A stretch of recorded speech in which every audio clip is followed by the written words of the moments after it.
কাজে জিকির ফিকিরগুলি ঠিক করতে হবে, আর আমলগুলি সুন্নত অনুযায়ী করতে হবে। এখন বেদিন বদিনকে অনুসরণ করা যাবে না, তাদের অনুসরণে কোনো আমল করা যাবে না।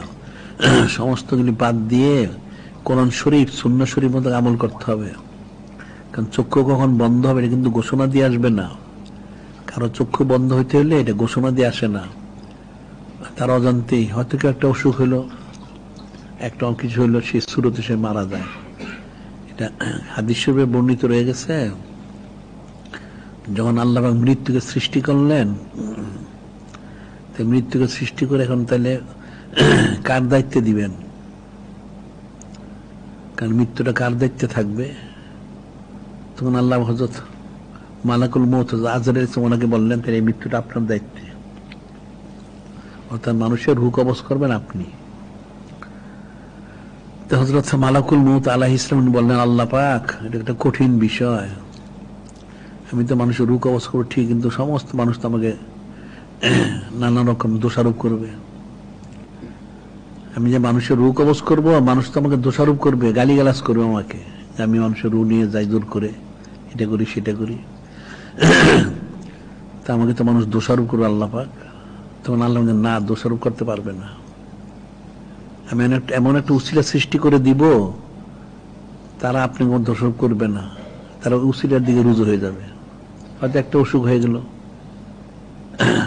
যে কোনো একটা দুর্ঘটনা ঘটে গেল, অথবা নানান একটা কারণ হয়ে গেল, লোকটা ওই হার্ট অ্যাটাকে মারা গেল, অথবা তার উমুক হয়েছে অ্যাক্সিডেন্টে মারা গেল, অথবা দুর্বল হয়ে গেছে মারা গেল, উমুক অসুখে মারা, তুমুক অসুখে মারা গেল, বা এই দুর্ঘটনা মারা গেল, তখন আপনাকে দোষারোপ করবেন, তারা ওইদিকে রুজু হবে।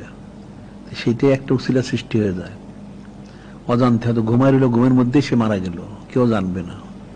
এই যে বিষয়টা, মৃত্যুটা ঘোষণা দিয়ে আসবে না, মৃত্যুটা তার যথাসময় লিকুল্লি উম্মতি নাজাল, আল্লাহ প্রত্যেক বান্দা বান্দার জন্য মৃত্যুর একটা সময়, নির্দিষ্ট সময় আছে। ফাইজা জা আজালহুম লা ইস্তাখিরুনা সাআতা ওয়া লা ইস্তাকদিমুন, যখন ইন্তেকাল এসে যাবে, মৃত্যুটা এসে যাবে, এক সেকেন্ড আগে হবে না, এক সেকেন্ড পরে হবে না, ওই সময় তাকে ইন্তেকাল করতে হবে, সে কোনো রেহাই পাবে না। কাজে মৃত্যুর সময় আসার আগেই প্রস্তুতি নিতে হবে, সেটা হচ্ছে ইস্তিদাদুল মউত কাবলা নুজুল মালাকুল মউত, যে মালাকুল মউত আজরাইল ইসলাম আসার আগে তুমি মৃত্যুর জন্য প্রস্তুতি গ্রহণ করো। এখন কখন আসবে সে তো জানে না, তাহলে 24 ঘন্টাকে প্রস্তুত থাকতে হবে। তো 24 ঘন্টা প্রস্তুত থাকবে কিভাবে? এটা প্রস্তুত থাকতে হলে তাকে জিকির ফিকির করতে হবে এবং সুন্নত আমলগুলি করতে হবে। তাহলে সে সুন্নত আমল করতে করতে একসময় সে ইন্তেকাল করবে, তখন আর তার এই পরকালে আযাব গজবের আর পেরেশানি থাকবে না। সুবহানাল্লাহ। আর যদি সে জিকির ফিকির না করে, সুন্নতের ইত্তেবা না করে, বেশর ইবাদত কাজে মশগুল থাকলো, হারাম কাজে মশগুল তো সে ইন্তেকাল হয়ে গেল, নাউযুবিল্লাহ, তখন কি হবে? তখন কঠিন অবস্থা হবে। একটা বেদাতি আমল করা অবস্থায় তার ইন্তেকাল হলো, তখন কি ফয়সালা হবে সে তো নিজেও জানে না। বিষয়টা কিন্তু কঠিন। একটা সুন্নত মোবারক আমল করা অবস্থায় তার ইন্তেকাল হইল, তাহলে সে নেককার হিসেবে তার ইন্তেকাল হইল। যখন বেদাত বেশরা আমল করা অবস্থায় ইন্তেকাল হয়, তখন সে তো বেদাত হিসেবে মারা যাবে, নাউযুবিল্লাহ। বিষয়টা তো কঠিন। এই জন্য জিকির ফিকির যেমন করা দরকার, অন্তর টেস্টা করা প্রয়োজন, আর জাহিরি ভাবে সুন্নত আমলগুলো ইত্তেবা করা দরকার। সুন্নত ইত্তেবা করা ছাড়া সে তো হকের উপরে থাকতে পারবে না। বিষয়গুলি কিন্তু কঠিন। মানুষ দুনিয়ার এই চাকচিক্যময় দুনিয়াটা দেখে মানুষ বিভ্রান্ত হয়। এটা যে একটা দুনিয়ার ধোঁকা, ধোঁকায় পড়ে সে বিভ্রান্ত হয়। এখন দুনিয়ার মোহে মোহগ্রস্ত হয়ে যদি সে বিভ্রান্ত হয়, তাই বিভ্রান্তির এরপরে তার কোনো ফয়সালা নাই। একটা লোক দুনিয়ায় যদি কোনো কাজ না পারে, একবার না করলে 5 বার 10 বার 100 বারের পর 100 বার পারতেও পারে, কিন্তু মৃত্যু যদি ইমান হারা অবস্থায় মৃত্যু হয়ে যায়, এইটা তার ফিরে পাবে না। সে তো আবার দুনিয়া আসতে পারবে না, এসে যে সে আবার বলবে যে আমাকে ঠিক আছে ইমানের সাথে আমি ইন্তেকাল করি, সেটা তো হবে না। কোরআন শরীফে কিন্তু আল্লাহ বলে দিয়েছেন, কি বলে দিয়েছেন? লাউলা আখরতানি ইলা আজালিন করিব ফাআসসাদদাকাকুম মিনাস সালিহিন ওয়া লা ইউআখিরাল্লাহু নাফসান ইযা জাআ আজালুল্লাহু খাবীরুম বিমা তা'মালুন। আল্লাহ পাক বলেন, যখন একটা মানুষের মৃত্যু এসে যাবে, সে তো ন্যাক কাজ করে নাই। যারা ন্যাক কাজ করছে তাদের তো আলাদা হুকুম। একটা নেককার যে ন্যাক কাজ করে, তার মৃত্যুর সময় সে খুব ভালোভাবে যায়। কিভাবে ভালোভাবে যায়? একটা নেককার নামাজ, রোজা, হজ, যাকাত, তার যত সুন্নত ইত্তেবা বা জিকির ফিকির যা আছে, কোরআন শরীফ তেলাওয়াত, এগুলি একটা নেককার লোকে চারদিকে ঘেরাও করে রাখে, চারদিকে তাকে ঘেরাও করে রাখে। হযরত মালাকুল মউত আজলে উনি আসলে উনি প্রবেশ করতে পারেন না। তার নিবেন কি করে? উনি প্রবেশ করার সুযোগ তারা প্রবেশ করতে দেয় না, কিন্তু আমরা প্রবেশ করতে দিব না। এই সমস্ত ন্যাক কাজগুলি বাধা দেয়। তখন হযরত মালাকুল মউত হযরত আজলে বলেন যে, আল্লাহ পাক, তাহলে এই বান্দার রূহ আমি কি করে কবজ করবো? তারা তো আমার কাছে যেতে দিচ্ছে না।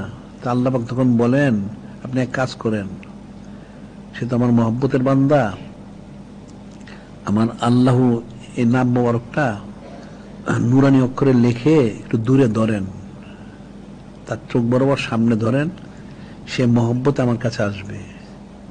যখন মহব্বত আমার কাছে আসবে, তখন আপনি তাকে কবজ করে নিয়ে আসবেন। সুবহানাল্লাহ। তখন ওই নেককারকে খুব সসম্মানে তাকে তার কবজ করে নিয়ে যাওয়া হয়। সুবহানাল্লাহ। আর যখন বৎকার হয়, তখন সেটাই বলা হচ্ছে, লাউলা আখারতানি ইলা আজালিন করিব ফাসাদদাকাকুম মিনাস সালিহিন। মৃত্যু যখন এসে যায়, তখন থেকে বুঝতে পারে তার চিনতে গেলে সবাই নিকটবর্তী, মালগুলোর মধ্যে এসে গেছে। তখন সে বলে, আল্লাহ পাক, আমার মৃত্যু একটু পিছিয়ে দেন আল্লাহ পাক। ওই বান্দা বলতে থাকে, তার আশেপাশে কেউ কিন্তু বুঝে না, সে বলতে থাকে, লাউলা আখারতানি ইলা আজালিন করিব, আল্লাহ পাক আপনি একটু দয়া করে মৃত্যুর পিছিয়ে দেন, ফাসাদদাকাকুম মিনাস সালিহিন, আমার মৃত্যু পিছিয়ে দেন। আমি যে অনেক ন্যাক কাজ করি না, আমি দান খয়রাতও করি না কোনো, আমার মৃত্যুটা পিছিয়ে দেন, আমি তাহলে আমি দান খয়রাত করে ন্যাক কাজ করে আমি আবার আসবো ইমানের সাথে। সে বারবার আরজু করতে থাকে। কিন্তু যিনি খালিক, যিনি মালিক, আল্লাহ, তিনি বলেন, ওয়ালা ইউআখিরুল্লাহু নাফসান ইযা জা আজালুল্লাহু খাবীরুম বিমা তা'মালুন। আল্লাহ কখনো না, ওয়ালা ইউআখিরুল্লাহু নাফসান, না, তোমার মৃত্যুর জন্য দেরি করা যাবে না, কখনো দেরি করা সম্ভব না। মৃত্যু এসে তোমার ইন্তেকাল করতেই হবে। আর তুমি যে কি আমল করবে সেটা আল্লাহ পাক জানেন। তুমি আবার জমিনে গেলে আবার সেই আমলগুলি তুমি করবে। নাউজুবিল্লাহ। সে কিন্তু রোনাজারি করবে, কান্নাকাটি করবে, মৃত্যুর সময় আফসোস করবে, আলোকের মধ্যে দেখে সে হাহুতাশ করবে।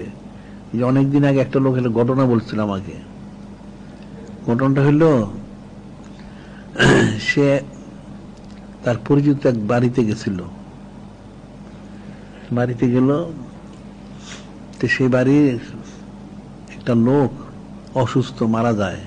তা ডাক্তার আসছে, সেও দেখেছে। ডাক্তার আসছে দেখার জন্য। তো লোকটা একটা খাটের উপরে শোয়া আছে,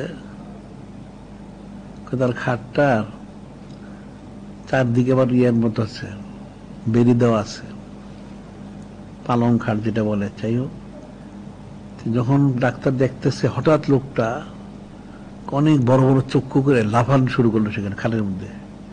সে লাফাইতে লাফাইতে খাট থেকে মাটিতে পড়ে গেল। তাকে কেউ 2-4 জন ধৈর্য রাখতে পারলো না। চক্ষুগুলো অনেক বড় করে কত সে মারা গেল। নাউজুবিল্লাহ। মনে হচ্ছে সে কোনো ভয় পাচ্ছে, কেউ তাকে জোর করে নিয়ে যাচ্ছে। আসলে লোকটার আমল কিছু খারাপ ছিল। নাউজুবিল্লাহ। এখন হাহুতাশ সে করবে, কান্নাকাটি করবে, রোনাজারি করবে, যে আমার মৃত্যুর পিছিয়ে দেন লাগলো না, কখনো পিছানো হবে না।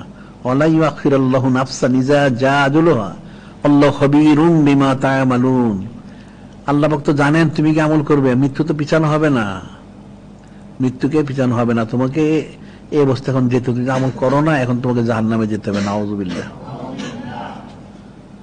কাজে মৃত্যুর সময় হাহুতাশ করলে রোনাজারির কাজ হবে না, আগেই করে নিতে হবে। ইস্তেগফার, তওবা করে, জিকির ফিকির করে, সুন্নাত আমল করে আগের থেকে মৃত্যুর প্রস্তুতি নিতে হবে। তাহলে সে ইমানের সাথে যেতে পারবে, তখন সে নাজাত পাবে। আর যদি এদিক সেদিক করে, তখন তো নাজাত তো সে পাবে না। তখন কে তাকে নাজাত দিবে? তার তো মৃত্যু হয়ে গেল। এখন মৃত্যু হয়ে গেলে কি করে মানুষ? মৃত্যু হয়ে গেলে কাপড়টা ডেকে রাখে। এখন সবাই বলে, তাহলে এক কাজ করো, তাড়াতাড়ি তার গোসল কাফনের ব্যবস্থা করো, জানাজার ব্যবস্থা করো, দাফনের ব্যবস্থা করো। সবাই ব্যস্ত হয়ে যায়।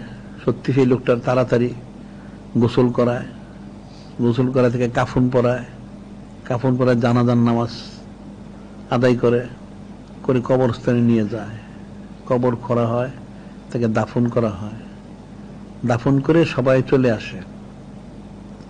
এখন কবর মধ্যে তার কি ফয়সালা, এটা কিন্তু তারা কেউ আর খোঁজ খবর রাখে না। এখন যারা আল্লাহ থাকে, আত্মীয় যারা থাকে, তারা কিন্তু আর ওই চিন্তা করে না যে লোকটার কি হবে। এটা আল্লাহর হাদিসে বলা হচ্ছে যে মাতাল মাইয়াতু, যখন ইন্তেকাল করে, ক্বালাতিল মালাইকাতু মা কদ্দামা ক্বালা বানু আদম মা খাল্লাফা। যখন একটু ইন্তেকাল করে, হাদিস রয়ে গেছে, তখন হযরত ফেরেশতা আলাইহিমুস সালাম ওনারা বলেন, এই লোকটা তো মৃত্যু, তাকে নিয়ে যেতে হবে। সে কি না কাজ করলো দেখো, পরকালের জন্য কি পাঠিয়েছে, কিছু পাঠিয়েছে কিনা। যদি পাঠিয়ে থাকে তাহলে সে তো ইমানদার হিসেবে তাকে কবজ করতে হবে, আর যদি না পাঠিয়ে তাহলে তাকে তো দোজখ হিসেবে কবজ করতে হবে। নাউজুবিল্লাহ। এটা ফেরেশতা জন্য বলেন মা কদ্দামা, সে কি পাঠিয়েছে দেখো। আর তার আত্মীয়জন কি বলে মা খল্লাফা, যারা আত্মীয়জন থেকে আল্লাহ ছেলে মেয়ে থাকে তারা বলে যে কি সম্পত্তি রেখে গেল, কত টাকা রেখে গেল, দেখো কত টাকা আছে, জায়গা সম্পত্তি কি আমাদের বাগে কতটুকু পড়ে। তারা ওই সম্পদ বাগাবাগির জন্য ব্যস্ত থাকে। ওই লোকটাকে যে দাফন করা হইলো কবরে, তার কি আযাব হচ্ছে না গজব হচ্ছে না শান্তিতে, এটা কিন্তু চিন্তা কেউ করে না। এটা ফিকির করে দেখবে, সবাই দেখবে, কেউ চিন্তা করে না যে তাকে দাফন করে আসা হইলো, এখন এই লোকটার কি অবস্থা হচ্ছে, এটা কিন্তু কেউ চিন্তা করে না। সবাই চিন্তা করে যারা আছে, এখন ঠিক আছে মারা গেছে, কি করা যাবে, তো মারা তো গেছে, দাফন তো করা হয়েই গেছে। যে লোকটা হয়তো 24 ঘন্টা আগে জিন্দা ছিল, নাই, নিখোঁজ হয়ে গেল, এখন তার কবর কি হবে, এটা তো চিন্তা কেউ করে না। এখন চিন্তা করে তার নিজের ইয়ানাফসি ইয়ানাফসি। কাজে এটা ফিকির করতে হবে, চক্ষু বন্ধ হওয়ার আগে নিজের আমলটা করে নিতে হবে। কবরে যাওয়ার পরে তো করার কিছু থাকবে না, কবরে যাওয়ার আগে করতে হবে। আর কবরে যাওয়ার পরে তোমার জন্য কেউ দোয়া করবে, তুমি তো নিজের জন্য দোয়া করো না, তাহলে আরেকজন দোয়া করবে কোত্থেকে? নিজের তো নিজে করতে হবে। নিজের জন্য করলে পরে তোমার জন্য আরেকজনে করবে। তখন তো আযাব গজব তো চলতে থাকবে। আজ বরদাস্ত করবে কি করে? বরদাস্ত করতে পারবে না। এটা কঠিন বিষয়, খুব কঠিন বিষয়গুলি। এই জন্য জিকির আজকার